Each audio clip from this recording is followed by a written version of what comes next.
1968, il n'y a pas que les universités françaises qui se soulèvent. Partout dans le monde, des campus se révoltent. En Allemagne de l'Ouest, les étudiants protestent contre la guerre du Vietnam. Ils demandent aussi une réforme de l'université et l'assouplissement de la société allemande.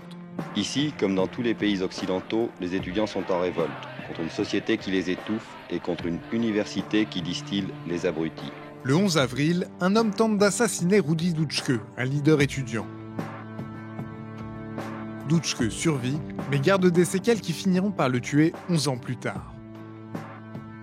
Des émeutes éclatent, mais la répression met fin au mouvement en mai.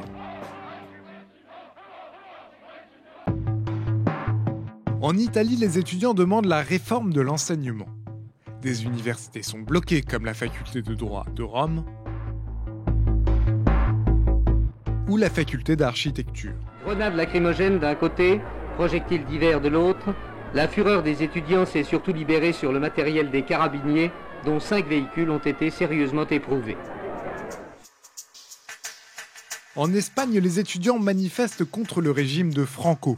Le mouvement commencé en 1967 s'intensifie. Il a pour conséquence une surveillance accrue de la jeunesse. Le 28 janvier 68, le gouvernement fait voter une loi qui installe une police secrète à l'université. Police universitaire. Aux États-Unis, les étudiants s'engagent contre la guerre au Vietnam et le racisme. De nombreux campus sont fermés, comme celui de Berkeley en Californie. La répression brutale du blocage choque l'Amérique.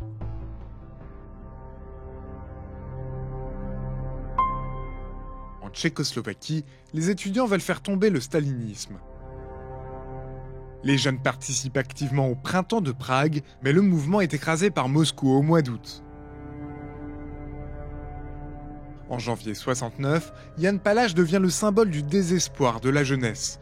Cet étudiant de 20 ans s'immole sur la place Venceslas de Prague. Il a fait pour nous réveiller, pour nous réveiller notre conscience.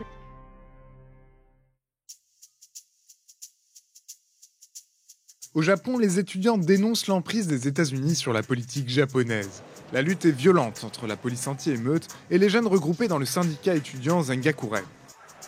Ces manifestations, il s'agit en réalité de guérilla urbaine et de combats de rue, militants casqués, matraques, boucliers, explosifs.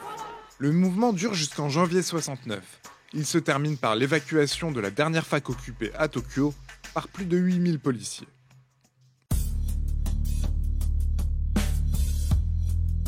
Au Brésil, les étudiants s'opposent à la dictature militaire installée en 1964 et ils dénoncent les violences policières. Le 28 mars, lors de l'organisation d'une manifestation contre la fermeture d'un restaurant universitaire, des policiers tuent des étudiants. Cet acte de répression gratuite déclenche une vague de protestations et d'arrestations dans toutes les grandes villes. L'insurrection étudiante est lancée. Mais les militaires reprennent le dessus et inaugurent en décembre la période la plus répressive de la dictature.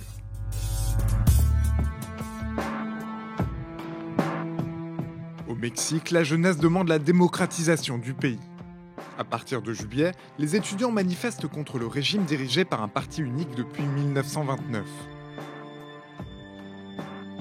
L'armée met un coup d'arrêt au mouvement 10 jours avant le début des Jeux Olympiques. Le 2 octobre 1968, une manifestation à Mexico vire au massacre. La fusillade dure 2 heures, alors que la foule est totalement désarmée. Entre 50 et 300 personnes sont tuées. Cette boucherie est le point culminant des affrontements qui ont opposé dans tous les pays les étudiants et les forces de l'ordre.